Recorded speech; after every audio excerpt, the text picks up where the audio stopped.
Speak app എന്ന് പറയുന്ന നിങ്ങളുടെ ഈ ഒരു ഡ്രീം പ്രൊജക്ട് നെക്സ്റ്റ് 5 years കൊണ്ട് ഏതൊരു സ്റ്റേജിലേക്കാണ് നിങ്ങൾ ഉദ്ദേശിക്കുന്നത്? നമുക്കൊക്കെ ഷാർക്ക് ടാങ്കിലൊക്കെ നിങ്ങളെ കാണാൻ പറ്റുമോ? ഷാർക്ക് ടാങ്കിൽ പോകണമെന്ന് എനിക്ക് വലിയ താല്പര്യമില്ല. അതൊന്നുണ്ടോ താല്പര്യമില്ല?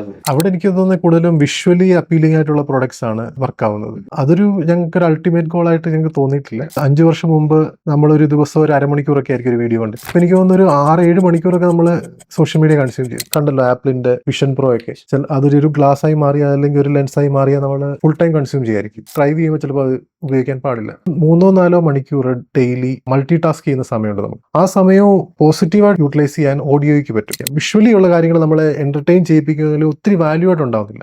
ഓഡിയോ നമ്മൾ എപ്പോഴും മനസ്സുമായിട്ടായിരിക്കും കണക്ട് ചെയ്തിരിക്കുന്നത്.